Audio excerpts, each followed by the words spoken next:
Bengali classics by Arnab এখন একটি Spotify exclusive podcast. ইউটিউবের এক সপ্তাহ আগে প্রতিটি গল্প শুনে নিতে অবশ্যই ডেসক্রিপশন বক্সে থাকা লিঙ্ক থেকে ফলো করুন বেঙ্গলি ক্লাসিক্স বাই অর্ণবের স্পটিফাই পডকাস্টটিকে। আমার নিবেদন ভালো লাগলে সেগুলিকে শেয়ার করতে আর পডকাস্টকে রেটিং দিতেও ভুলবেন না। এছাড়াও আপনারা ফেসবুক ও ইনস্টাগ্রামে ফলো করতে পারেন বেঙ্গলি ক্লাসিক্স বাই অর্ণবকে, সেই লিঙ্কও রইল ডেসক্রিপশন বক্সে। নমস্কার, আমি অর্ণব। ইতিমধ্যে আশা করি বিভূতিভূষণ বন্দ্যোপাধ্যায়ের লেখা পথের পাঁচালীর প্রথম পর্ব শুনে ফেলেছেন সকলে। আজ শুনবেন দ্বিতীয় পর্ব, কিন্তু তার আগে একবার ফিরে দেখে আসা যাক নিশ্চিন্তিপুরের হরিহর রায়ের বাড়িটাকে। সেখানে এখন চাঁদের আলো। হরিহর ও সর্বজয়া রায়ের ঘরে একটি মেয়ের পর মাত্র 10টি মাস হল চাঁদের আলোর মতো খোকা হয়েছে। তবে ঘরের সদস্য সংখ্যা একদিকে যেমন বেড়েছে, অন্যদিকে কমেওছে। ভাতৃবধূ সর্বজয়ার সঙ্গে অশান্তির কারণে ঘর ছেড়ে জামাই বাড়ি গিয়ে উঠেছেন ইন্দির ঠাকুরন। এবার দ্বিতীয় পর্ব। নিশ্চিন্দিপুরের ছোট্ট কুঁড়েটিকে ঘিরে ঘটে চলা সাধারণ অসাধারণ সব গল্প যেখানে ফেলে এসেছিলাম, আসুন ফিরে যাই আবার সেখানে।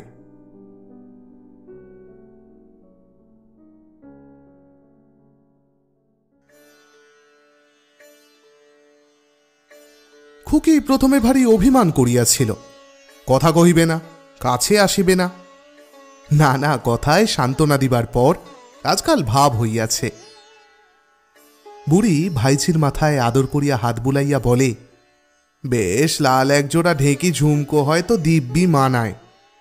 আজকাল কি সব উঠেছে না, ওগুলোকে কি যেন বলে ছাই। শীত আসিল। বুড়ি ওপাড়ার গাঙ্গুলি বাড়ি গিয়া বুড়া রামনাথ গাঙ্গুলি মহাশয়ের কাছে বলিল, ও রাম, যার পড়ল বড্ড আবার, তা গায়ে একখানা বস্ত্র এমন নাই যে সকাল সন্ধে একটু মুড়ি সুড়ি দিয়ে বসি, তা আমার যদি একখানা। রাম গাঙ্গুলি বলিলেন, আচ্ছা দিদি, একদিন এসো, এ মাসটায় তো আর হবে না, ও মাসে বরং দেখব। বহুদিন যাবৎ হাঁটাহাঁটি ঘোরাফেরার পরে একদিন কুষ্টিয়ার রাঙা ছিটের সুতি চাদর একখানি বাহির করিয়া হাতে দিয়া বলিলেন, এই নাও দিদি, ভারী গরম জিনিস, 9.5 আনা দাম, এর চেয়ে ভালো জিনিস আর নবাবগঞ্জে পাওয়া যায় না, বুধবারে এনে রেখেছি, দেখো না খুলে। বুড়ির তখনও যেন বিশ্বাস হইতেছিল না। আহ্লাদে একগাল হাসিয়া সে সেখানাকে খুলিয়া গায়ে চড়াইয়া বলিল, দিব্যি, কেমন ওম, মোটা সোটা দিব্যি কাপড়। আহ দাদা, বেঁচে থাকো, কানাই বলাই বেঁচে থাকুক, অক্ষয় প্রাণ হোক।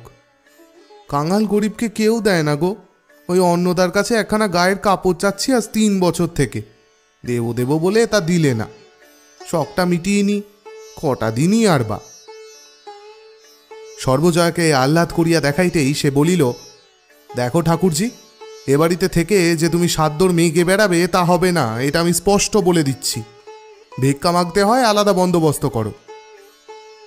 বুড়ি সে কথা হজম করিয়া লইল।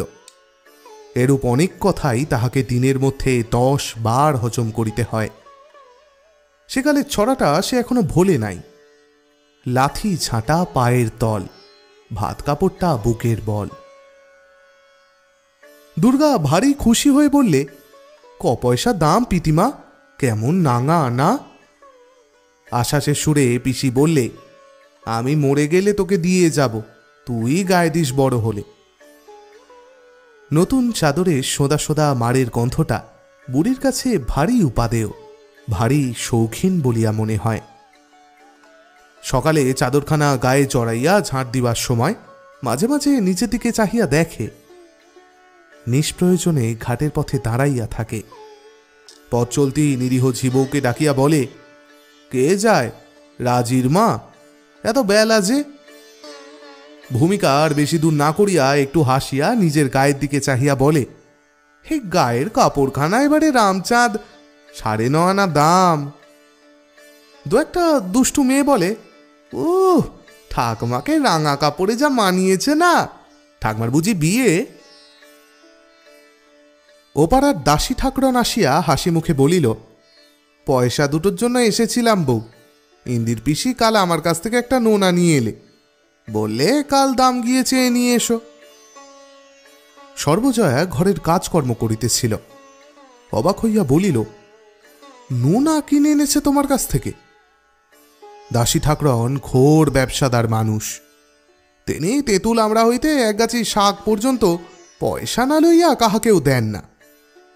দাসীর অমায়িক ভাব অন্তর্হিত হইয়া গেল, বলিল, এনেছে কিনা জিজ্ঞেস করো না তোমার ননদকে। সকালবেলা কি মিথ্যে বলতে এলাম 2 পয়সার জন্যই? 4 পয়সার কমে আমি দেব না, বললে বুড়ো মানুষ খাওয়ার ইচ্ছে হয়েছে, তা যাক 2 পয়সাতেই। রাগে সর্বজয়ের মুখ দিয়া কথা বাহির হইল না। নোনার মতো ফল, যাহা কিনা এত অপর্যাপ্ত বনে জঙ্গলে ফলে যে গরু বাছুরের পর্যন্ত খাইয়া অরুচি হইয়া যায়, তাহা আবার পয়সা দিয়ে কিনিয়া খাইবার লোক পাড়াগাঁয়ে আছে, তাহা সর্বজয়ের ধারণাতেই আসে নাই। ঠিক এই সময়ে ইন্দির বুড়ি কোথা হইতে আসিয়া উপস্থিত হইল। সর্বজয়া তাহার উপর যেন ঝাঁপাইয়া পড়িয়া বলিল, বলি, হ্যাঁ গা, 3 কাল গিয়েছে, 1 কালে তো ঠেকেছে। যার বসে খাই তার পয়সার তো একটু দুঃখ দরদ করে চলতে হয়। নোনা গিয়েছ কিনতে? কোথা থেকে তোমাকে বসিয়ে আজ নোনা কাল দানা খাওয়াবো? শখের পয়সা নিজে থেকে দাওগে যাও, পরের পয়সায় শখ করতে লজ্জা হয় না? বুড়ির মুখ শুকাইয়া গিয়াছিল, একটুখানি হাসি আনিবার চেষ্টা করিয়া বলিল, তা দে বউ, পাকা নোনাটা আমি ভাবলাম নি খেয়ে কটা দিনই বা বাঁচব, তা দিয়ে দে না 2 পয়সা। সর্বজয়া চতুর গুণ চিৎকার করিয়া বলিল, বড় পয়সা সস্তা দেখেছ কি না? নিজের ঘটিবাটি আছে, বিক্রি করে দাও গিয়ে পয়সা। পরে সে ঘড়া লইয়া খিড়কি দুয়ার দিয়া ঘাটের পথে বাহির হইয়া গেল। দাসী খানিকটা দাঁড়াইয়া থাকিয়া বলিল, আমার নাকে খত কানে খত, জিনিস বেচে এমন হয়রান তো হইনি কখনো। তোমায়ও বলি ইন্দির পিসি, নিজের পয়সায় যদি না ছিল তবে তোমার কাল নোনাটা আনা ভালো হয়নি বাপু। ওরকম ধারের জিনিসপত্রটা রেনো না।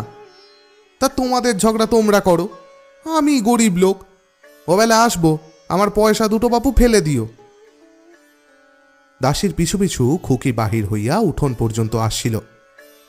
বলিতে বলিতে আসিল, পিসিমা বুড়ো মানুষ, একটা নোনা এনেছে, তাই বুঝি বকে, খেতে ইচ্ছে হয় না?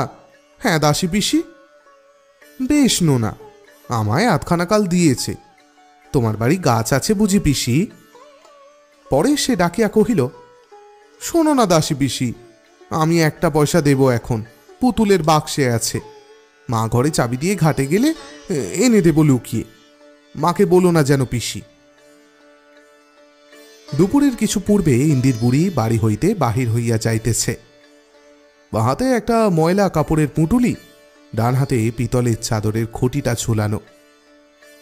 বগলে একটা পুরনো মাদুর, মাদুরের পাড় ছিঁড়িয়া কাঠিগুলি ঝুলিতেছে। খুকি বলিল, ও পিসি যাস নে, ও পিসি তুই কোথায় যাবি? পরে সে ছুটি আসিয়া মাদুরের পিছনটা টানিয়া ধরিল। তুই চলে গেলে কিন্তু আমি কাঁদবো পিসি, ঠিক কাঁদবো। সর্বজয়া ঘরের দাওয়া হইতে বলিলেন, তা যাবে যাও, গেরস্তে রকেলল্যান্ড করে যাওয়া কেন? ছেলে পেলে নিয়ে ঘর করি, এতকাল যার খেলে তার একটা মঙ্গল তো দেখতে হয় নাকি? অনর্থ সময় না খেয়ে চলে গিয়ে তারপর গেরস্তের একটা অকল্যাণ বাঁধুক, এই তো তোমার ইচ্ছে? ওই রকম কুচুক করে মন না হলে কি আর এই দশা হয়? বুড়ি ফিরিল না। খুকি কাঁদিতে কাঁদিতে অনেক দূর পর্যন্ত সঙ্গে সঙ্গে গেল। বুড়ি গিয়া গ্রামের ওপাড়া নবীন ঘোষালের বাড়িতে উঠিল। নবীন ঘোষালের বউ সব শুনিয়া গালে হাত দিয়া বলিল, ও মা, এমন তো কখনো শুনিনি। হ্যাঁ গো বুড়ি, তা থাকো তুমি, এইখানেই থাকো। মাস 2 সেখানে থাকার পর বুড়ি সেখান হইতে বাহির হইয়া 3 কড়ি ঘোষালের বাড়ি ও তথা হইতে পূর্ণ চক্রবর্তীর বাড়ি আশ্রয় লইল। প্রত্যেক বাড়িতেই প্রথম আপ্যায়নের হৃদ্যতাটুকু কিছুদিন পর উবিয়া যাওয়ার পর বাড়ির লোকে নানা রকম বিরক্তি প্রকাশ করিত, পরামর্শ দিত ঝগড়া মিটাইয়া ফেলিয়া বাড়ি ফিরিয়া যাইতে। বুড়ি আরও 2-1 বাড়ি ঘুরিল। সবসময়ই তাহার ভরসা ছিল বাড়ি হইতে আর কেহ না হয় অন্তত হরিহর ডাকিয়া পাঠাইবে। কিন্তু 3 মাস হইয়া গেল, কেহই আগ্রহ করিয়া ডাকিতে আসিল না। দুর্গাও আসে নাই। বুড়ি জানে ওপাড়া হইতে এপাড়া অনেক দূরে, ছোট মেয়ে এত দূর আসিতে পারে না। সে আশায় আশায় ওপাড়ায় 2-1 বার গেল, খুকির সঙ্গে দেখা হইল না। 12 মাস লোকের বাড়ি আশ্রয় হয় না। পূব পাড়ার চিমটে গয়লানির চালা ঘরখানি পড়িয়াছিল। 1-2 মাস পরে সকলে মিলিয়া সেই ঘরখানি বুড়ির জন্য ঠিক করিয়া দিল, এবং ঠিক করিল পাড়া হইতে সকলে কিছু কিছু সাহায্য করিবে। ঘরখানি নিতান্ত ছোট, ছিটে বেড়ার দেওয়াল, পাড়া হইতে দূরে একটা বাঁশ বাগানের মধ্যে। লোকের মুখে শুনিত সর্বজয়া নাকি বলিয়াছে, তেজ দেখুক 5 জনে, এবারই আর না, আমার বাচ্চাদের মুখের দিকেও তাকায়নি, তাকে আর আমার দরে মাথা গলাতে হবে না, ভাগাড়ে পড়ে মরুক গিয়ে। যাহাদের সাহায্য করিবার কথা ছিল তাহারা কয়দিন উৎসাহের সঙ্গে যোগাইল। ক্রমে কিন্তু তাহাদেরও আগ্রহ কমিয়া গেল। বুড়ি ভাবে, কেন সেদিন অত রাগ করিয়া চলিয়া এলাম? বউ বারণ করলে, খুকি কত কাঁদলে, হাত ধরে টানাটানি করলে। নিজের ওপর অত্যন্ত দুঃখে চোখের জলে 2 তোবড়ানো গাল তার ভাসিয়া গেল। বলে, শেষকালটা এত দুঃখ ছিল অদৃষ্টে, আজ যদি মেয়েটা থাকত। চৈত্র মাসের সংক্রান্তি, সারাদিন বড় রৌদ্রের তেজ ছিল। সন্ধ্যার সময় একটু একটু বাতাস বহিতেছে। গোসাইপাড়ায় চড়কের ঢাক এখনো বাজিতেছে। মেলা এখনো শেষ হয় নাই। রৌদ্রে এবাড়ি ওবাড়ি ঘুরিয়া দুর্ভাবনায় বুড়ির রোজ সন্ধ্যার পরে একটু জ্বর হয়। সে মাদুর পাতিয়া দাওয়ায় চুপ করিয়া শুইয়া আছে। মাথার কাছে মাটির ভাঁড়ে জল। পিতলের চাদরের ঘটিটা ইতিমধ্যে চারানায় বাঁধা দিয়া চাল কেনা হইয়াছে। জ্বরের তৃষ্ণায় মাঝে মাঝে একটু একটু জল মাটির ভাঁড় হইতে খাইতেছে। পিসিমা? বুড়ি কাঁথা ফেলিয়া লাফাইয়া উঠিল।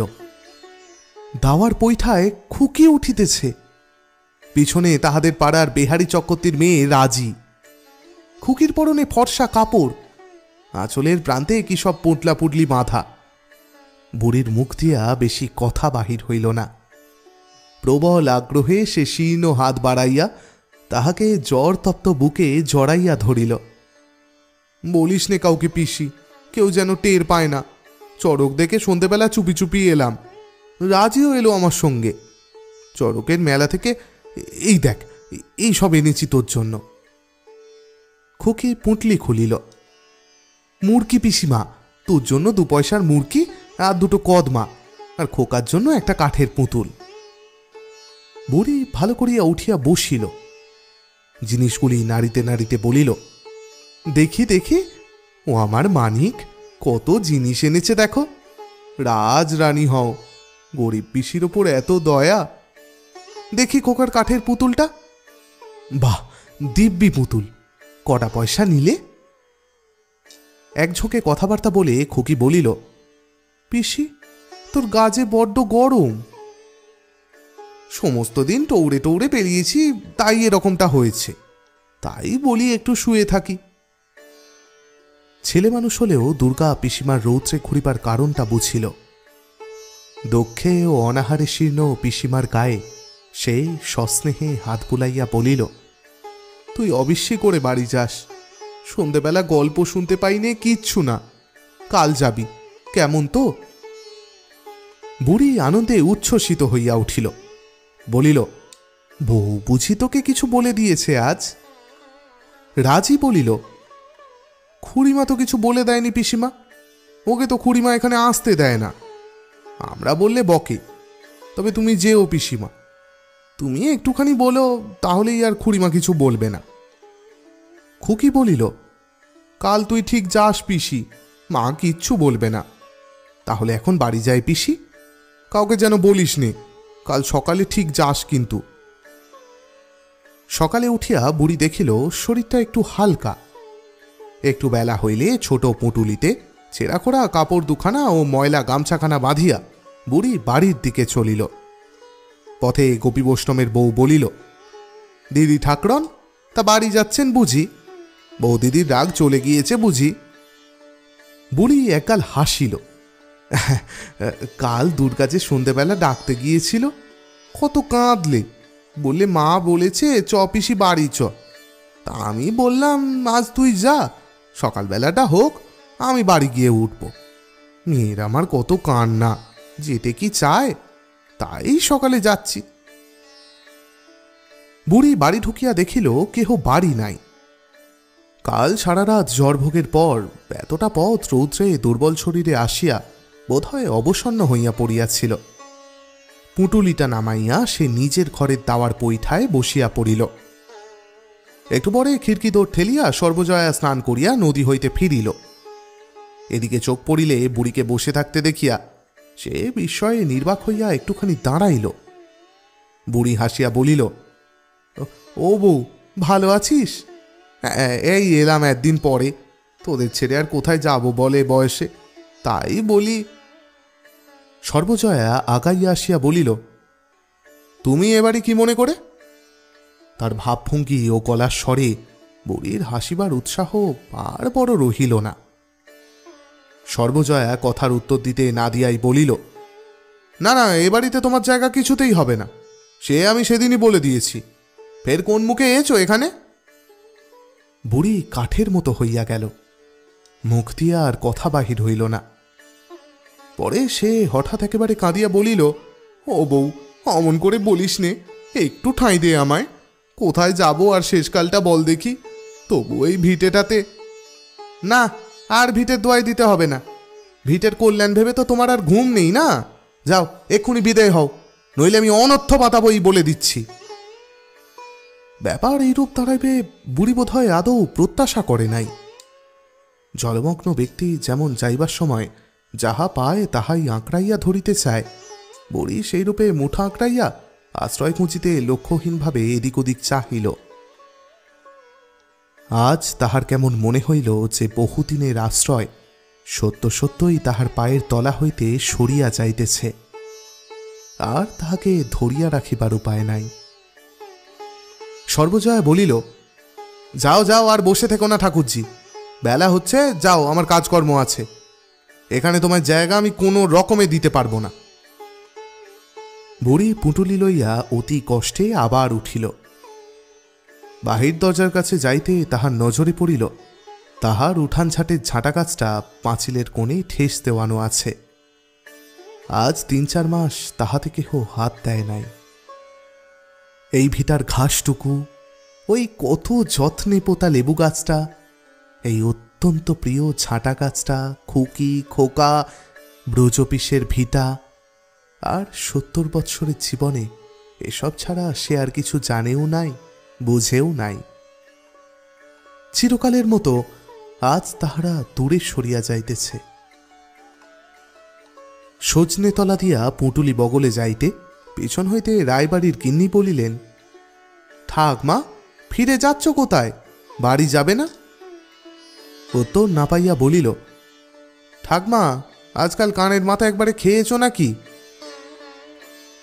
বৈকালে ওপাড়া হইতে কে আসিয়া বলিল, ও মা ঠাকরন, তোমাদের বুড়ি বোধ হয় মরে যাচ্ছে, পালিতদের গোলার কাছে দুপুর থেকে শুয়ে আছে, রোদ্দুরে ফিরে যাচ্ছিল, আজ যেতে পারেনি, একবার গিয়ে দেখে এসো গিয়ে, দাদা ঠাকুর বাড়ি নেই, একবার একবার পাঠিয়ে দাও না। পালিতের বড় মাচার তলায় গোলার পাশে এন্দের ঠাকুরন মরিতেছিল, এ কথা সত্য। হরিহরের বাড়ি হইতে ফিরিতে ফিরিতে তাহার গা কেমন করে, রৌদ্রে আর আগাইতে না পারিয়া এইখানেই শুইয়া পড়ে। পালিতেরা চণ্ডীমণ্ডপে তুলিয়া রাখিয়াছিল, বুকে পিঠে তেলমালিশ, পাখার বাতাস সব করিবার পরে বেশিবেলায় অবস্থা খারাপ বুঝিয়া নামাইয়া রাখিয়াছে। পালিতপাড়ার অনেকে ঘিরিয়া দাঁড়াইয়া আছে, কেহ বলিতেছে, তা রোদ্দুরে বেরোলই বা কেন, সোজা রোদ্দুরটা পড়েছে আজ। আবার কেহ বলিতেছে, এক্ষুনি সামলাইয়া উঠবে, এখন ভিড় মিলে গেছে বোধ হয়। বিশু পালিত বলিল, ভিড়মি নয়, বুড়ি আর বাঁচবে না, ওরই যেটা বোধ হয় বাড়ি নেই, খবর তো দেওয়া হয়েছে, কিন্তু এত দূর আসে কে? শুনিতে পাইয়া দিনু চক্রবর্তীর ছেলে ফণি ব্যাপারটা কি দেখিতে আসিল। সকলে বলিল, দাও দাদা ঠাকুর, ভাগ্যি এসে পড়েছ, একটুখানি গঙ্গা জল মুখে দাও দেখি। দেখো তো কাণ্ড, বামুন পাড়া না কিছু না, কে একটু মুখে জল দেয়? ফণি হাতের বইচা কাঠের লাঠিটা বিশুবালিতের হাতে দিয়া বুড়ির মুখের কাছে বসিল। কুশি হইতে গঙ্গা জল লইয়া ডাক দিল, ও পিসিমা। বুড়ি চোখ মেলিয়া ফ্যাল ফ্যাল করিয়া মুখের দিকে চাহিয়াই রহিল। তাহার মুখে কোনো উত্তর শোনা গেল না। ফণি আবার ডাকিল, কেমন আছেন পিসিমা? শরীর কি অসুস্থ মনে হচ্ছে? পরে সে গঙ্গা জলটুকু মুখে ঢালিয়া দিল। জল কিন্তু মুখের মধ্যে গেল না। বিশুপালিত বলিল, আর একবার দাও দাদা ঠাকুর। আর খানিকক্ষণ পরে ফণি বুড়ির চোখের পাতা বুঝাইয়া দিতেই কোটর কত অনেকখানি জল শীর্ণ গাল দুটি বাহিয়া গড়াইয়া পড়িল। এন্দির ঠাকুরনের মৃত্যুর সঙ্গে সঙ্গে নিশ্চিন্দিপুর গ্রামে সেকালের অবসান হইয়া গেল। ইন্দির ঠাকুরনের মৃত্যুর পর 4-5 বৎসর কাটিয়া গিয়াছে। মাঘ মাসের শেষ, শীত বেশ আছে। দুই পাশে ঝোপে ঝোপে ঘেরা সরু মাটির পথ পাহিয়া নিশ্চিন্দিপুরের কয়েকজন লোক সরস্বতী পুজোর বৈকালে গ্রামের বাহিরের মাঠে নীলকণ্ঠ পাখি দেখিতে যাইতেছিল। দলের একজন বলিল, হরি, ভৌষ্ণগোয়ালার দরুন কলা বাগানটা কি তোমরা ফের জমা দিয়েছ নাকি? যাহাকে উদ্দেশ্য করে বলা হইল তাহাকে দেখিলে 10 বৎসর পূর্বে সেই হরিহর রায় বলিয়া মনেই হয় না। এখন মধ্যবয়সী, পুরোদস্তুর সংসারী, ছেলেমেয়ের বাপ হরিহর খাজনা সাধিয়া গ্রাম ঘোরে। পৈতৃক আমলের শিষ্য সেবকের ঘরগুলি সন্ধান করিয়া বসিয়া গুরুগিরি চালায়। হাটে মাঠে জমির ঘরামির সঙ্গে ঝিঙে পটল দরদস্তুর করিয়া ঘোরে। তাহার সঙ্গে আগেকার সেই অবাধ গতি মুক্ত প্রাণ ভবঘুরে যুবক হরিহরের কোনো মিল নাই। ক্রমে ক্রমে পশ্চিমের সে জীবন অনেক দূরে সরিয়া গিয়াছে। সেই চূর্ণার দুর্গের চওড়া প্রাচীরে বসিয়া বসিয়া দূর পাহাড়ের সূর্যাস্ত দেখা, কেদারের পথে তেজপাতার বনে রাত কাটানো, শাহ কাসেম সুলেমানির দরগার বাগান হইতে টক কমলালেবু ছিঁড়িয়া খাওয়া, গলিত রৌপধারার মতো স্বচ্ছ উচ্ছল হিম শীতল স্বর্গনদী অলোকানন্দা, দশাশ্বমেধ ঘাটের জলের ধারের রানা একটু একটু মনেই পড়ে, যেন তার অনেকদিন আগের দেখা স্বপ্ন। হরিহর সায় সূচক কিছু বলিতে গিয়া পিছন ফিরিয়া বলিল, এ কি, ছেলেটি আবার কোথায় গেল? ও খোকা, খোকা। পথের বাঁকের আড়াল হইতে একটি 6-7 বছরের ফুটফুটে সুন্দর ছিপছিপে চেহারার ছেলে ছুটিয়া আসিয়া দলের নাগাল ধরিল। হরিহর বলিল, আবার পিছিয়ে পড়লি এর মধ্যে, নাও এবার এগিয়ে চলো। ছেলেটা বলিল, বনের মধ্যে কি গেল বাবা, বড় বড় কান। হরিহর প্রশ্নের দিকে মনোযোগ না দিয়া নবীন পালিতের সঙ্গে মৎস্য শিকারের পরামর্শ আঁটিতে লাগিল। হরিহরের ছেলে পুনরায় আগ্রহের সুরে বলিল, কি দৌড়ে গেল বাবা বনের মধ্যে, বড় বড় কান?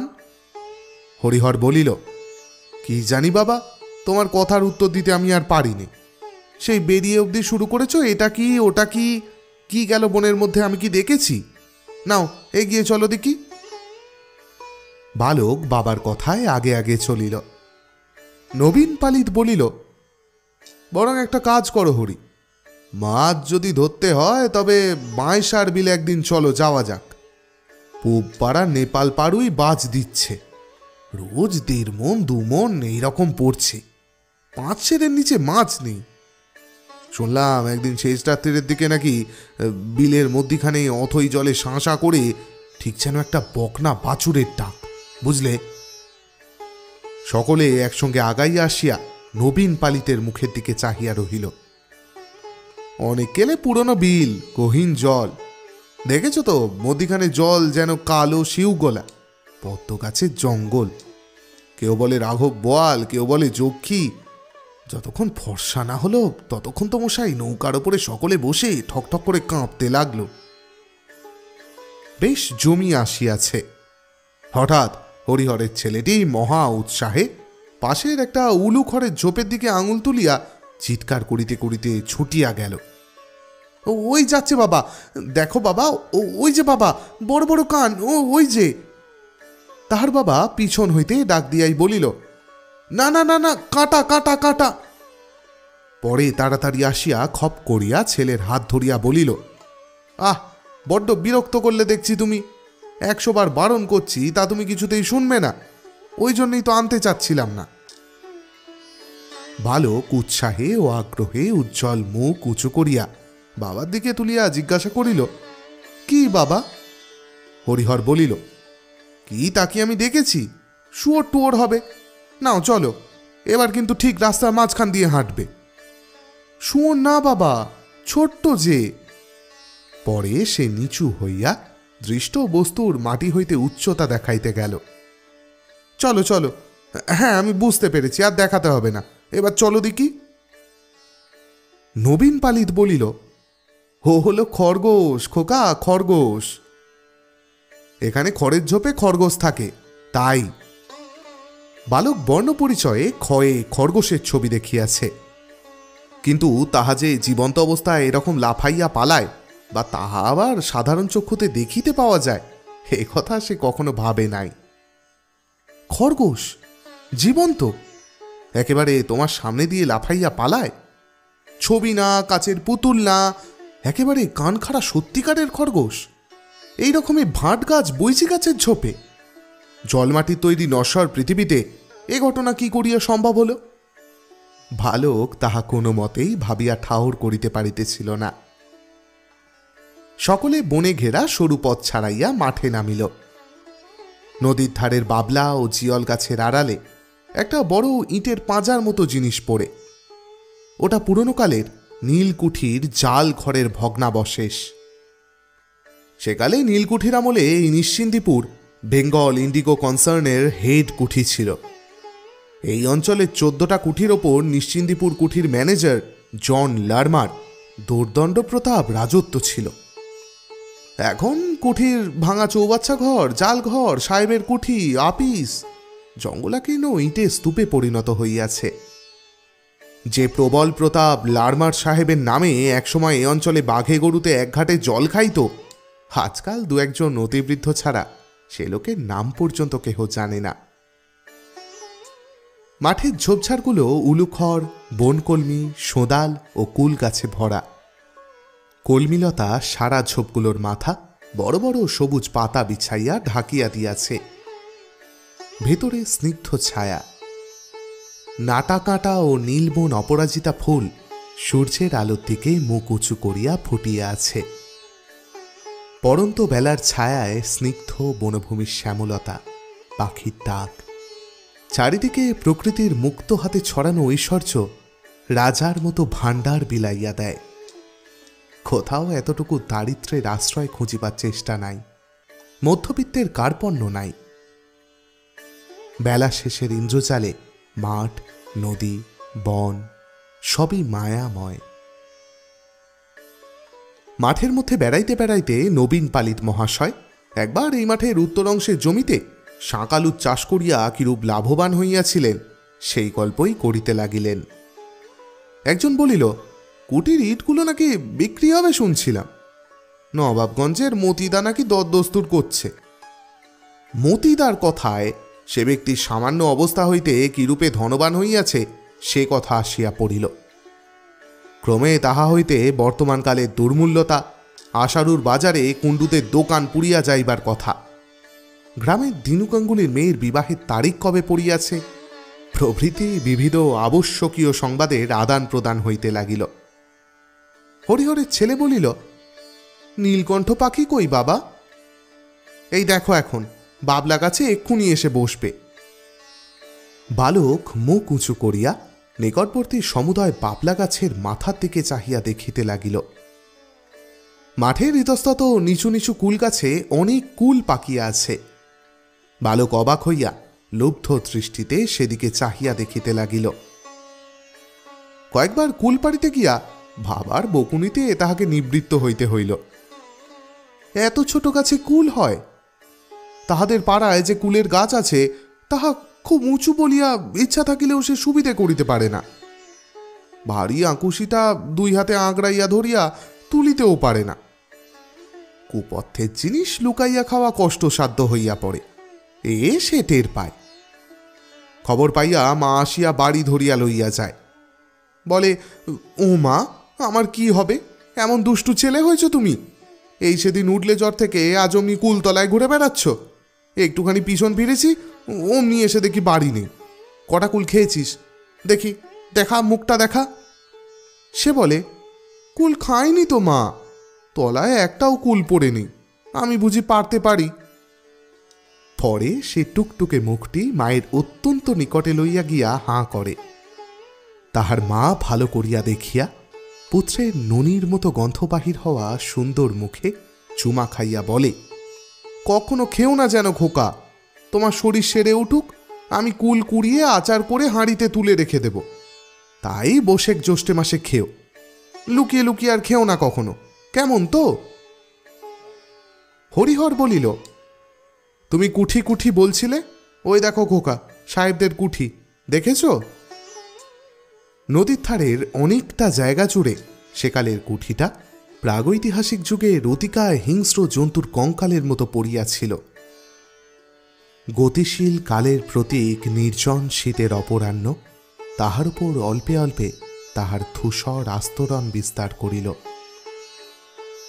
কুঠির হাতার কিছু দূরে কুঠিয়াল লারমা সাহেবের এক শিশু পুত্রের সমাধি পরিত্যক্ত ও জঙ্গলাকীর্ণ অবস্থায় পড়িয়া আছে।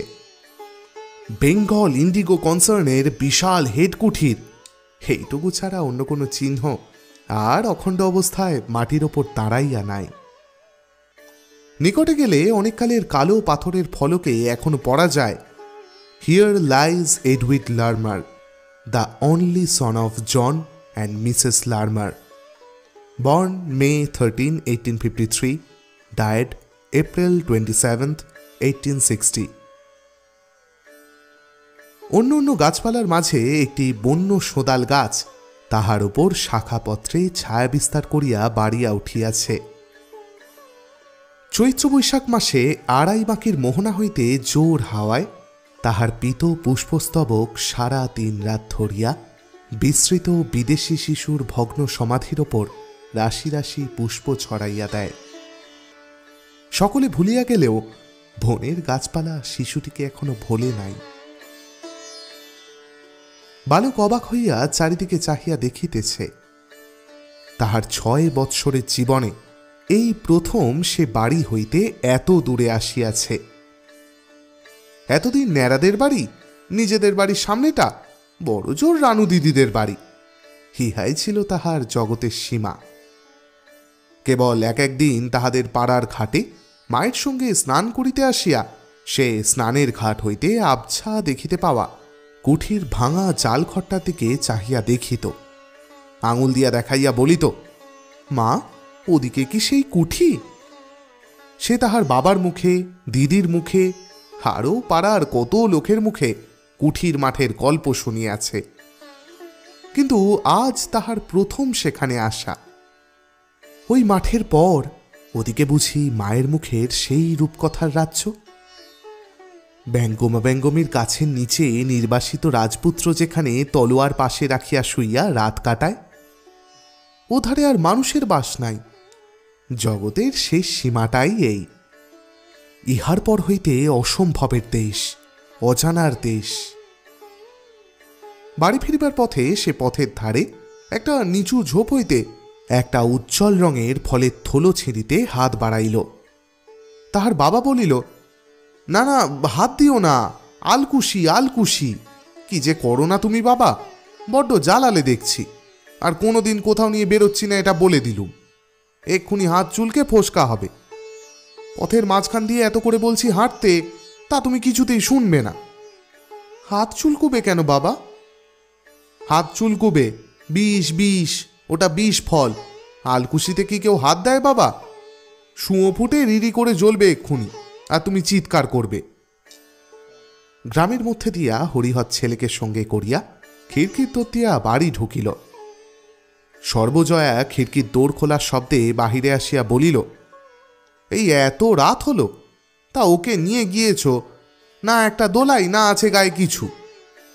হরিহর বলিল, আহ, নিয়ে গিয়ে যা বিরক্ত, এদিক যায় ওদিক যায়, সামনে রাখতে পারিনি। আলকুশির ফল ধরে টানতে যায়। পরে ছেলের দিকে চাহিয়া বলিল, কুঠির মাঠ দেখব, কুঠির মাঠ দেখব। কেমন হলো তো কুঠির মাঠ দেখা? সকালবেলা 8টা কি 9টা।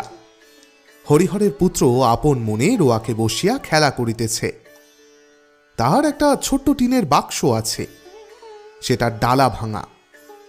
বাক্সের সমুদয় সম্পত্তি সে উপুর করিয়া মেঝেয়ে ঢালিয়াছে। একটা রঙোঠা কাঠের ঘোড়া, 4 পয়সা দামের। একটা টোল খাওয়া টিনের ভেপু বাঁশি, গোটা কয়েক কড়ি।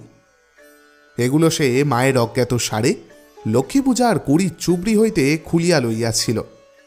পাছে কেহ টের পায়, এই ভয়ে সর্বদা লুকাইয়া রাখে। একটা 2 পয়সা দামের পিস্তল, কতগুলো শুকনো নাটা ফল। দেখিতে ভালো বলিয়া তাহার দিদি কোথা হইতে অনেকগুলি কুড়াইয়া আনিয়াছিল। কিছু তাহাকে দিয়াছে, আর কিছু নিজের পুতুলের বাক্সে রাখিয়া দিয়াছে। খানকত খাবড়ার কুচি। গঙ্গা যমুনা খেলিতে এই খাবড়াগুলির লক্ষ্য অব্যর্থ বলিয়া বিশ্বাস হওয়ায় সে এগুলি সযত্নে বাক্সে রাখিয়া দিয়াছে। এগুলি তাহার মহামূল্যবান সম্পত্তি। এতগুলি জিনিসের মধ্যে সবে সে টিনের বাঁশিটা কয়েকবার বাজাইয়া সেটি সম্বন্ধে বিগত কৌতূহল হইয়া তাহাকে এক পাশে রাখিয়া দিয়াছে। কাঠের ঘোড়া নাড়াচাড়া করা হইয়া গিয়াছে, সেটিও একপাশে পিঁজরা পোলের আসামির ন্যায় পড়িয়া আছে। বর্তমানে সে গঙ্গা যমুনা খেলিবার খাবড়াগুলি হাতে লইয়া মনে মনে দাওয়ার ওপর গঙ্গা যমুনার ঘর আঁকা কল্পনা করিয়া চোখ বুঝিয়া খাপড়া ছুঁড়িয়া দেখিতেছে তাক ঠিক হইতেছে কিনা। এমন সময় তাহার দিদি দুর্গা উঠানের কাঁঠাল তলা হইতে ডাকিল, অপু, ও অপু। সে এতক্ষণ বাড়ি ছিল না, কোথা হইতে এইমাত্র আসিল। তাহার স্বর একটু সতর্কতা মিশ্রিত। মানুষের গলার আওয়াজ পাইয়া অপু কলের পুতুলের মতো লক্ষ্মীর চুবড়ির কড়িগুলো তাড়াতাড়ি লুকাইয়া ফেলিল। পরে বলিল, কি রে দিদি?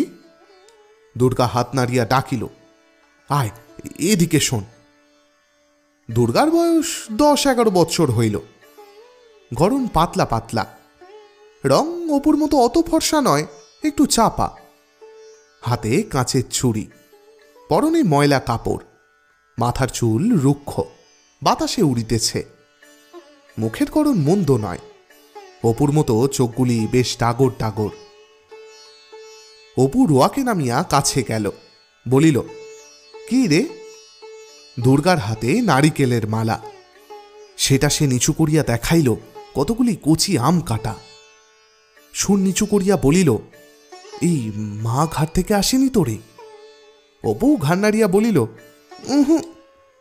দুর্গা চুপি চুপি বলিল, একটু তেল আর একটু নুন নিয়ে আসতে পারিস? আমের কুশি জারাবো। অপু আহ্লাদের সহিত বলিল, কোথায় পেলি রে দিদি? দুর্গা বলিল, পটলিদের বাগানে সিঁদুর কোটোর তলায় পড়েছিল, আনদিকে একটু নুন আর তেল। অপু দিদির দিকে চাহিয়া বলিল, তেলের ভাঁজ ছুলে মাঝে মারবে, আমার কাপড় যে বাসি। তুই জানা শিগগির করে, মার আসতে এখনো ঢের দেরি, খাড় কাছতে গিয়েছে। যা যা শিগগির যা। অপু বলিল, নারকেলের মালাটা আমায় দে, ওতে তেল নিয়ে আসবো। তুই খিড়কির দৌড়ে গিয়ে দেখ মা আসছে কিনা। দুর্গা নিম্নস্বরে বলিল, তেল তেল যেন মেঝেতে ঢালিস নি, সাবধানে নিবি, নইলে মা টের পাবে। তুই যা হাবা ছেলে। অপু বাড়ির মধ্যে হইতে বাহির হইয়া আসিলে দুর্গা তাহার হাত হইতে মালা লইয়া আমগুলি বেশ করিয়া মাখিল, বলিল, নে হাত পাত। তুই অতগুলো খাবি দিদি? অতগুলো বুঝি হলো, এই তো ভারী বেশ। যা, আচ্ছা নে, তুই 2খানা নে আরো। বাহ, দেখতে বেশ হয়েছে রে। আচ্ছা, একটা লঙ্কা আনতে পারিস? আর একটা দেবো তাহলে। লঙ্কা কি করে পারবো দিদি, মাঝে তক্তার ওপর রেখে দেয়, আমি যে নাগাল পাইনি। তবে থাকে যাক, আবার ওবেলা আনবো এখন। পটলিতে ডোবার ধারের আম গাছটায় গুটি যা ধরেছে, দুপুরে রোদে তলায় ঝরে পড়ে। দুর্গাদের বাড়ির চারিদিকেই জঙ্গল। হরিহর রায়ের জ্ঞাতি ভ্রাতা নীলমণি রায় সম্প্রতি গত বৎসর মারা গিয়াছেন। তাহার স্ত্রী পুত্রকন্যা লইয়া নিজ পিত্রালয়ে বাস করিতেছেন। কাজেই পাশের ভিটা জঙ্গলাকীর্ণ হইয়া পড়িয়া আছে। নিকটে আর কোনো লোকের বাড়ি নাই। 5 মিনিটের পথ গেলে তবে ভুবন মুখুজ্জের বাড়ি। হরিহরের বাড়িটাও অনেক দিন হইয়া গেল মেরামত হয় নাই। সামনের দিকে রোয়াক ভাঙা, ফাটলে বনবিছুটির আর কালমেঘ গাছের ঘন বন গজাইয়াছে। ঘরের দরজানলার কপাট সবই ভাঙা, নারিকেলের দড়ি দিয়া গড়াদের সঙ্গে বাঁধা আছে। খিড়কি দোর ঝনাত করিয়া খুলিবার শব্দ হইল এবং একটু পরেই সর্বজয়ের গলা শোনা গেল, দুর্গা, ও দুর্গা। দুর্গা বলিল, মা ডাকছে, যা দেখে আয়, ওখানে খেয়ে যা, মুখে যে নুনের গুঁড়ো লেগে আছে মুছে ফেল। মায়ের ডাক আরও একবার কানে গেলেও দুর্গার এখন উত্তর দিবার সুযোগ নাই, মুখ ভর্তি। সে তাড়াতাড়ি জড়ানো আমের চাগলাগুলো খাইতে লাগিল। পরে এখনো অনেক অবশিষ্ট আছে দেখিয়া কাঁঠাল গাছটার কাছে গিয়া গুড়ির আড়ালে দাঁড়াইয়া সেগুলি কোগ্রাসে গিলিতে লাগিল। অপু তাহার পাশে দাঁড়াইয়া নিজের অংশ প্রাণপণে গিলিতেছিল, কারণ চিবাইয়া খাইবার আর সময় নাই। খাইতে খাইতে দিদির দিকে চাহিয়া সে দোষ সম্বন্ধে সচেতনতা সূচক হাসিল। দুর্গা খালি মালাটা এক টান মারিয়া বেড়া পার করিয়া নীলমণি রায়ের ভিটার দিকে জঙ্গলের দিকে ছড়িয়া দিল। ভাইয়ের দিকে চাহিয়া বলিল, মুখটা মুছে ফেল না বাদর, নুন লেগে রয়েছে যে। পরে দুর্গা নিরীহভাবে বাড়ির মধ্যে ঢুকিয়া বলিল, কি মা, কোথায় বেরোনো হয়েছিল শুনি? একলা নিজে কত দিকে যাব, সকাল থেকে খাড় কেচে কেচে গাগতর ব্যথা হয়ে গেল। একটুখানি কুটো গাছটা ভেঙে দুখানা করা নেই, কেবল পাড়ায় পাড়ায় টোটো করে ঘুরে বেড়াচ্ছেন। আর সে মাদরটা কোথায়? অপু আসিয়া বলিল, মা, খিদে পেয়েছে। রোসো রোসো, একটুখানি দাঁড়াও বাপু, একটুখানি হাঁপ জিরোতে দাও। তোমাদের রাত দিন খিদে আর রাত দিন ফাই ফরমাইস। ও দুর্গা, দেখ তো পাঁচুরটার হাঁপ পড়ছে কেন? খানিকটা পরে সর্বজয়া রান্নাঘরের দাওয়ায় বটি পাতিয়া শশা কাটিতে বসিল। অপু কাছে বসিয়া পড়িয়া বলিল, আর একটু আটা বার করে নে না মা, মুখে বড্ড লাগে। দুর্গা নিজের ভাগ হাত পাতিয়া লইয়া সংকুচিত সুরে বলিল, চাল ভাজা নেই মা? অপু খাইতে খাইতে বলিল, জীবনও যায় না, আম খেয়ে দাঁত টোকে। দুর্গার ভ্রুকুটি মিশ্রিত চোখের টেপায় বাধা পাইয়া তাহার কথা অর্ধপদেই বন্ধ হইয়া গেল। তাহার মা জিজ্ঞাসা করিল, আম পেলি কোথায়? সত্য কথা প্রকাশ করিতে সাহসী না হইয়া অপু দিদির দিকে জিজ্ঞাসাসূচক দৃষ্টিতে চাহিল। সর্বজয়া মেয়ের দিকে চাহিয়া বলিল, তুই ফের এখন বেরিয়েছিলিস বুঝি? দুর্গা বিপন্ন মুখে বলিল, ওকে জিজ্ঞেস করো না মা, আমি আমি এই তো কাঁঠাল তলায় দাঁড়িয়ে, তুমি যখন ডাকলে তখন তো। স্বর্ণগোয়ালিনী গাই দুহিতে আসায় কথাটা চাপা পড়িয়া গেল। তাহার মা বলিল, যা বাছুরটাকে ধরগে যা, ডেকে ডেকে সারা হলো। ও স্বর্ণ, এত বেলা করে এলে কি বাছুর বাঁচে? একটু সকাল করে না এলে হয়? এই তেতপ্পর পর্যন্ত বাছুর বাঁধা। দিদির পিছন পিছন অপুও দুধ দোয়া দেখিতে গেল। সে বাহির উঠানে পা দিতেই দুর্গা তাহার পিঠে দুম করিয়া নির্ঘাত একটা কিল বসাইয়া দিয়া কহিল, লক্ষ্মী ছাড়া বাঁদর। পরে মুখ ভেঙচাইয়া কহিল, আম খেয়ে দাঁত টোকে গিয়েছে। আবার কোনোদিন আম দেব তোকে, ছাই দেব। এই ওবেলায় পটলিদের কাঁকুত্তলির আম কুড়িয়ে এনে জাড়াবো। এত বড় বড় গুটি হয়েছে, মিষ্টি যেন গুড়। আর দেব তোমায়, খেয়েও এখন। হাবা কোথাকার একটা, যদি এতটুকু বুদ্ধি থাকে। দুপুরের কিছু পরে হরিহর কাজ সারিয়া বাড়ি ফিরিল। সে আজকাল গ্রামের অন্নদা রায়ের বাটিতে গোমস্তার কাজ করে। জিজ্ঞাসা করিল, কই অপুকে দেখছি নে? সর্বজয়া বলিল, অপু তো ঘুমুচ্ছে। দুগ্গা বুঝি? সেই খেয়ে বেরিয়েছে। সে বাড়ি থাকে কখন? দুটো খাওয়ার সঙ্গে যা সম্পর্ক। আবার সেই খিদে পেলে তবে আসবে। কোথায় কার বাগানে, কার আমতলায় জামতলায় ঘুরছে। এই 34 মাসের রোদ দূর, ফের দেখো না এই জ্বরে পড়ল বলে। এত বড় মেয়ে, বলে বোঝাবো কত? কথা শুনে না কানে দেয়। একটু পরে হরিহর খাইতে বসিয়া বলিল, আজ দশঘরায় তাগাদার জন্য গেছিলাম, বুঝলে? একজন লোক খুব মাতব্বর, 5-6টা গোলা বাড়িতে, বেশ পয়সাওয়ালা লোক। আমাকে দেখে দণ্ডবধ করে বললে, দাদা ঠাকুর, আমায় চিনতে পাচ্ছেন? আমি বললাম, না বাপু। তখন বললে, আপনার কর্তা থাকতে তখন পুজো আচ্চা সব সময় তিনি আসতেন, পায়ে ধুলো দিতেন। আপনারা আমাদের গুরুতুল্য লোক। এবার আমরা বাড়ি শুদ্ধ মন্তব্য নেব ভাবছি। তা আপনি যদি আজ্ঞে করেন তবে ভরসা করে বলি, আপনি কেন মন্তরটা দেন না? তা আমি তাদের বলেছি আজ আর কোনো কথা বলবো না, ঘুরে এসে 2-1 দিনে বলবো, বুঝলে? সর্বজয়া ডালের বাটি হাতে দাঁড়াইয়াছিল। বাটি মেঝেতে নামাইয়া সামনে বসিয়া পড়িল। বলিল, হ্যাঁ গো, তা মন্দ কি? দাও না ওদের মন্তর। কি জাত? হরিহর সুর নামাইয়া বলিল, বলো না কাউকে, সদ্গো। তোমার তো আবার গল্প করে বেড়ানো স্বভাব। আমি আবার কাকে বলতে যাব? তা হোক গে সদ্গো, দাও গিয়ে দিয়ে। এই তো কষ্ট যাচ্ছে, ওই রায়বাড়ির 8টা টাকা ভরসা, তাও 2-3 মাস অন্তর তবে দেয়। আর এদিকে রাজ্যের দেনা। কাল ঘাটের পথে সেজ ঠাকুরন বললে, বৌমা, আমি বন্ধক ছাড়া টাকা ধার দিইনি, তবে তুমি অনেক করে বললে বলে দিলাম। আজ 5-6 মাস হয়ে গেল টাকা রাখতে পারবো না। এদিকে রাধা বৈষ্ণবের বউ তো ছিঁড়ে খাচ্ছে, 2 বেলা তাগাদা আরম্ভ করেছে। ছেলেটার কাপড় নেই, 2-3 জায়গায় সেলাই। বাচ্চা আমার তাই পরে হাসি মুখে নেচে নেচে বেড়ায়। আমার এমন হয়েছে, ইচ্ছে করে একদিকে বেরিয়ে যাই। আর একটা কথা ওরা বলছিল, বুঝলে? বলছিল, গায়ে তো বামুন নেই, আপনি যদি এই গায়ে উঠে আসেন তবে জমি জায়গা দিয়ে বাস করাই। গায়ে 1 ঘর বামুন বাস করানো আমাদের বড্ড ইচ্ছে। তা কিছু ধানের জমি টমি দিতেও রাজি, পয়সার তো অভাব নেই।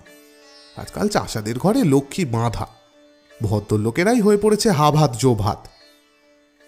আগ্রহে সর্বজয়ার কথা বন্ধ হইবার উপক্রম হইল।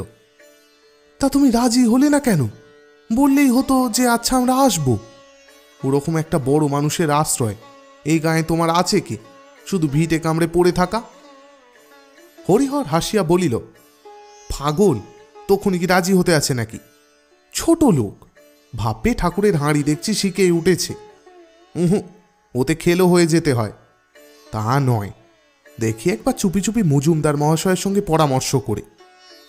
আর এখন ওঠো বললেই কি ওঠা চলে?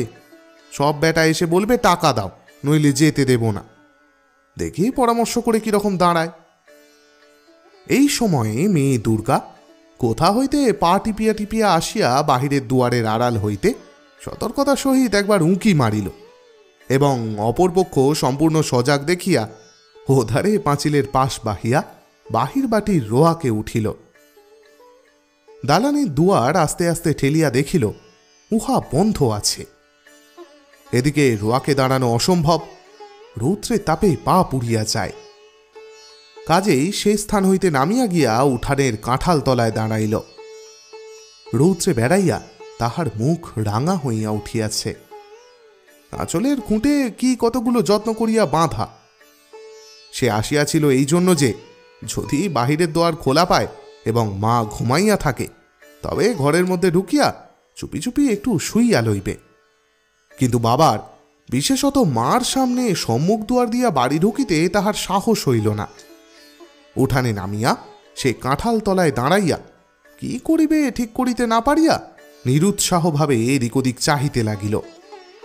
পরে সেইখানেই বসিয়া পড়িয়া আঁচলের খুঁট খুলিয়া কতকগুলি শুকনা রড়া ফলের বিচি বাহির করিল। খানিক্ষণ চাহিয়া থাকিয়া সে আপন মনে সেগুলি গণিতে আরম্ভ করিল। 1, 2, 3, 4, 26টা হইল। পরে সে 2টা 3টা করিয়া বিচি হাতের উল্টা পিঠে বসাইয়া উঁচু করিয়া ছুঁড়িয়া দিয়া পরে হাতের সোজা পিঠ পাতিয়া ধরিতে লাগিল। মনে মনে বলিতে লাগিল, অপুকে এইগুলো দেব, আর এইগুলো পুতুলের বাক্সে রেখে দেব। কেমন বিচিগুলি তেল চুকচুক করছে, আজই গাছ থেকে পড়েছে। ভাগ্যিস আগে গেলাম, নইলে সব গরুতে খেয়ে ফেলে দিত। ওদের রাঙি গাইটা একেবারে রাক্ষস, সব জায়গায় যাবে। সেবারে কতগুলো এনেছিলাম, আর এইবার নিয়ে অনেকগুলো হলো। সে খেলা বন্ধ করিয়া বিচি আবার সযত্নে আঁচলের খুঁটে বাঁধিল।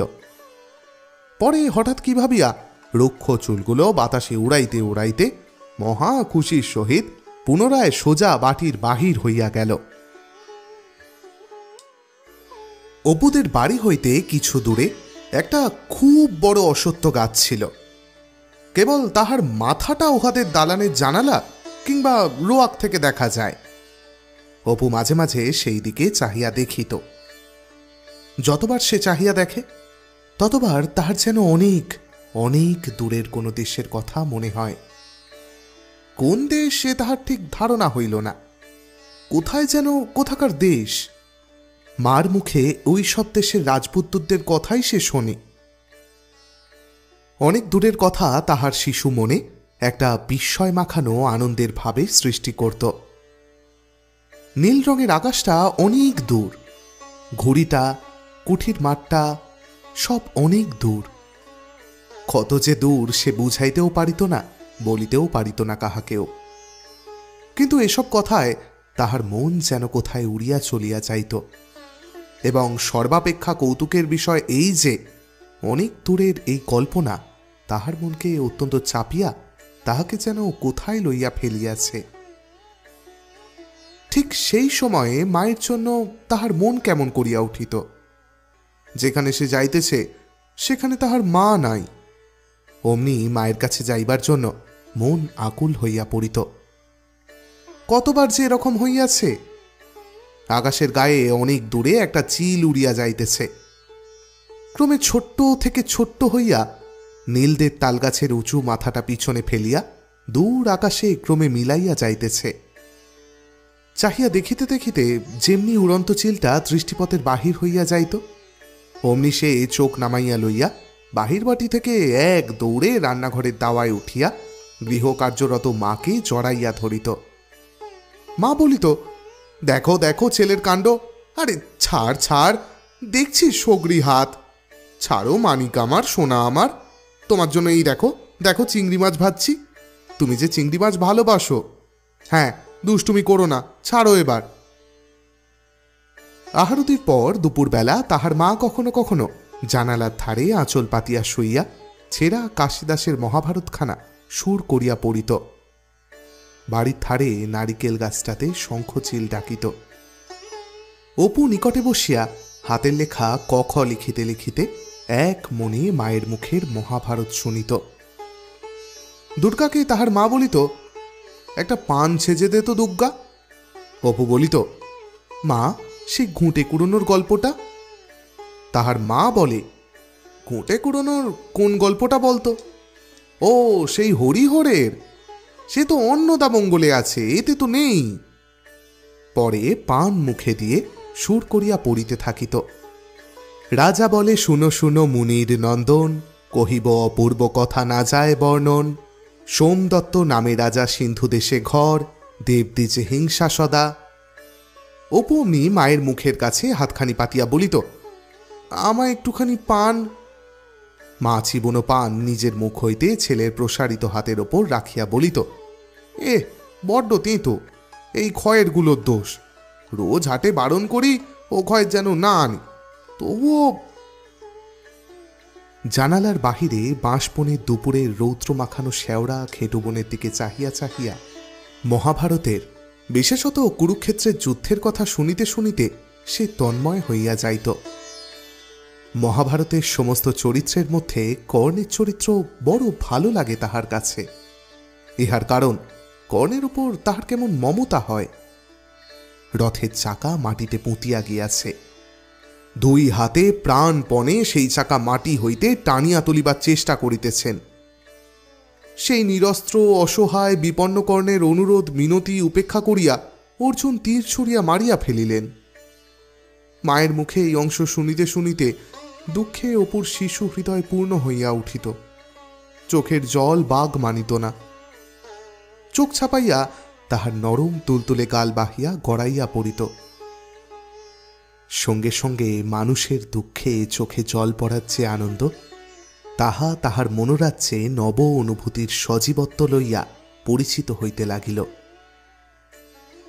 জীবনপথের যেদিক মানুষের চোখের জলে, দীনতায়, মৃত্যুতে আশাহত, ব্যর্থতায়, বেদনায়, করুণ, পুরনো বইখানা ছেঁড়া পাতার গন্ধে ভরপুর, মায়ের মুখের মিষ্টি সুরে, রৌদ্রভরা দুপুরের মায়া অঙ্গুলি নির্দেশে তাহার শিশু দৃষ্টি অস্পষ্টভাবে সে পথের সন্ধান পাইত।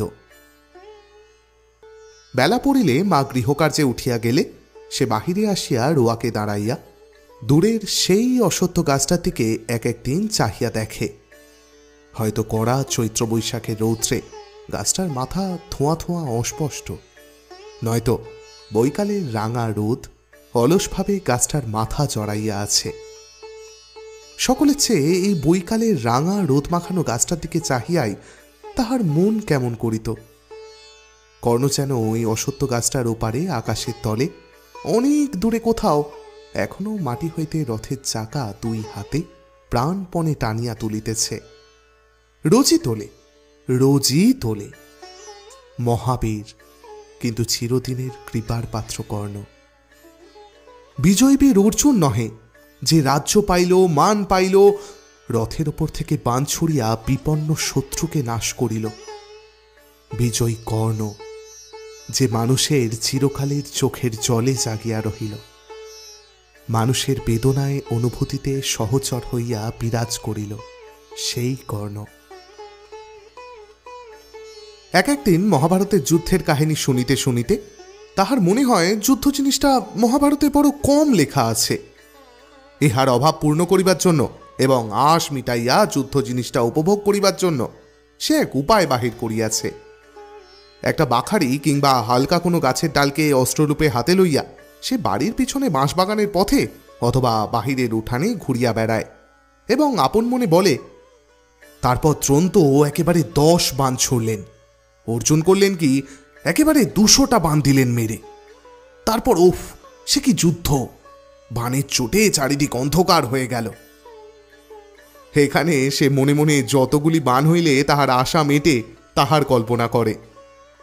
যদিও তাহার কল্পনার ধারা মার মুখে কাশিদাসী মহাভারতে বর্ণিত যুদ্ধের প্রণালী সম্বন্ধে যাহা শোনা আছে তাহা অতিক্রম করে না। তারপর তো অর্জুন করলেন কি, ঢাল তলোয়াল নিয়ে রথ থেকে লাফিয়ে পড়লেন। পরে এই যুদ্ধ। দুর্যোধন এলেন, ভীম এলেন, বাড়ি বাড়ি আকাশ অন্ধকার করে ফেলেছে, আর কিচ্ছু দেখা গেল না। মহাভারতের রথিগণ মাত্র 18 দিবস যুদ্ধ করিয়া নাম কিনিয়া গিয়াছেন, কিন্তু রক্তমাংসের দেহে জীবিত থাকিলে তাহারা বুঝিতে পারিতেন যশলাভের পথ ক্রমশই কিরূপ দুর্গম হইয়া পড়িতেছে। বালকের আকাঙ্ক্ষা নিবৃত্তি করিতে তাহারা মাসের পর মাস সমানভাবে অস্ত্র চালনা করিতে পারিতেন নাকি? গ্রীষ্মকালের দিনটা, বৈশাখের মাঝামাঝি। নীলমণি রায়ের ভিটার দিকে জঙ্গলের ধারে সেদিন দুপুরের কিছু পূর্বে দ্রোণগুরু বড় বিপদে পড়িয়াছিলেন।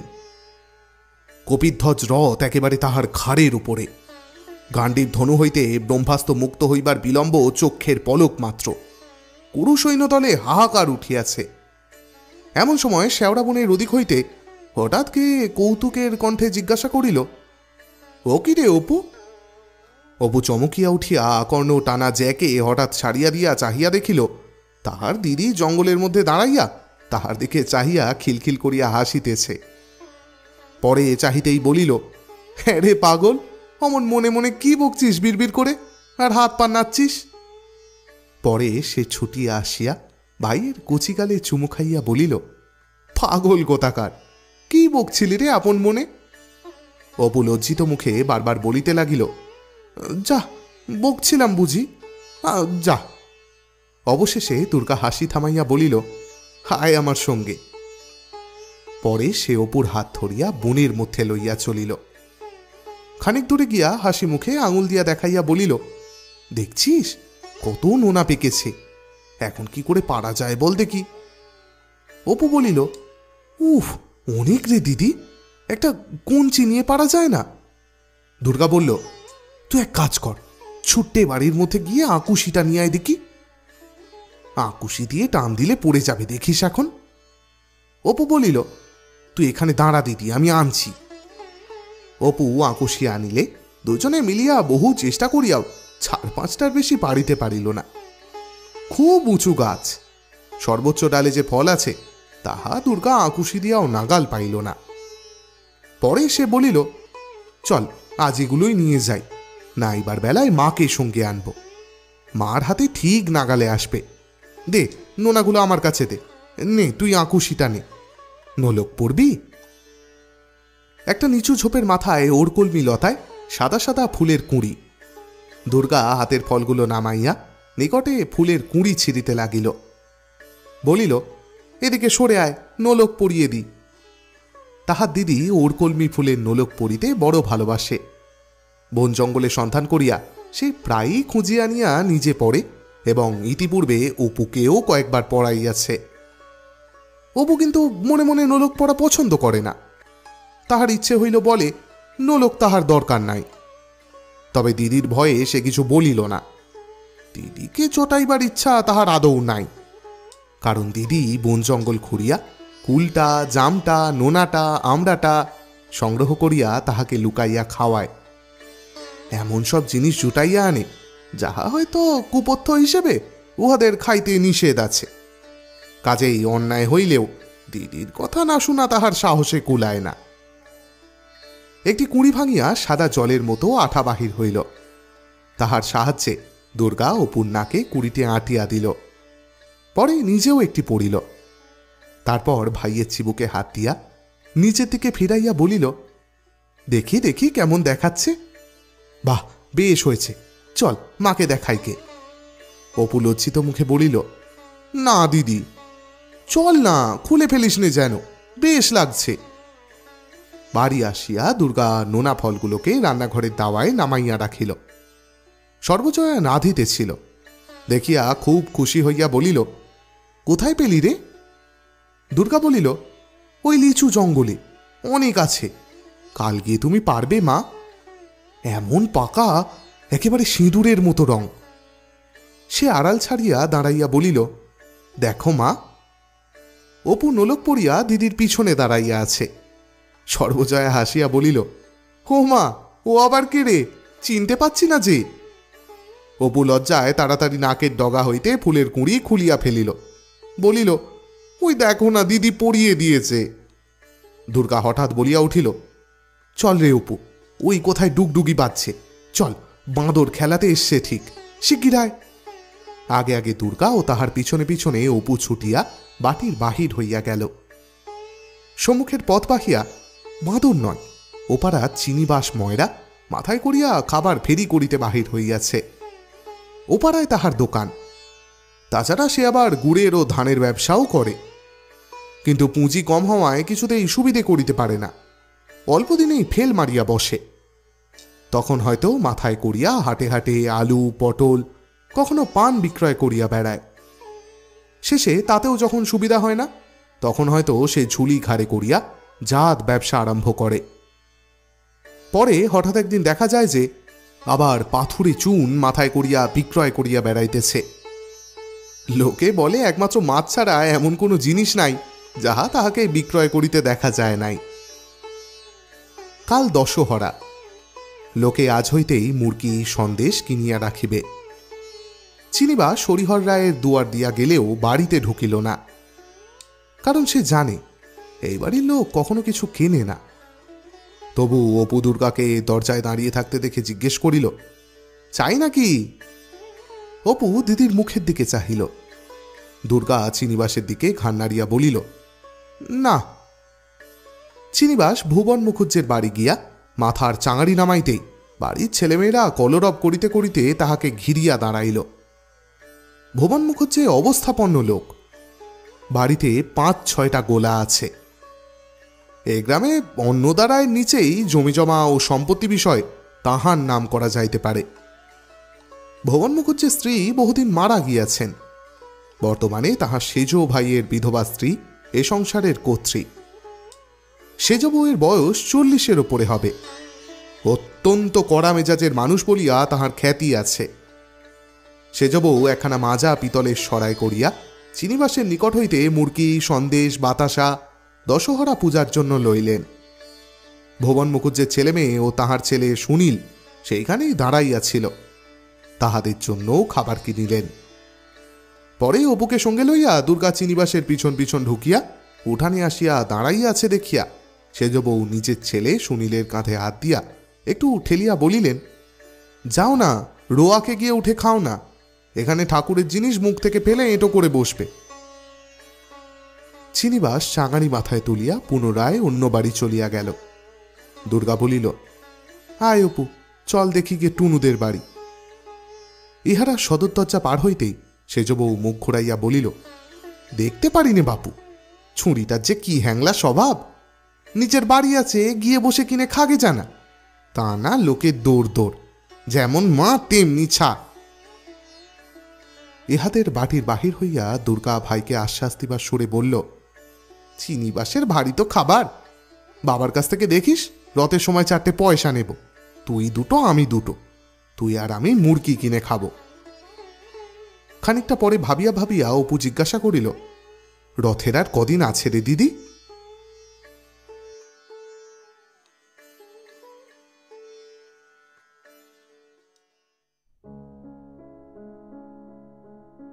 শেষ হলো আমার আজকের নিবেদন শ্রী বিভূতিভূষণ বন্দ্যোপাধ্যায়ের লেখা পথের পাঁচালীর 2য় পর্ব। দিদির ছোট্ট নোলক পড়া অপু এবার বড় হবে, পাঠশালায় পড়বে। রায়বাড়ির চঞ্চলা লক্ষ্মীটি দুরন্ত ও দুর্দান্ত হয়ে ছুটে বেড়াবে গ্রামের আরও বহু পথে। আর সঙ্গে সঙ্গে একটা করে দিন বদলাবে নিশ্চিন্দিপুরে। সূর্য ওঠার মতো রোজকার কিন্তু অসাধারণ কিছু ঘটনা ঘটবে প্রতিটা দিনে। সেই গল্প নিয়ে আবার খুব শিগগিরই ফিরে আসবো আপনাদের কাছে। ততদিন খুব ভালো থাকবেন, সুস্থ থাকবেন। শুভরাত্রি।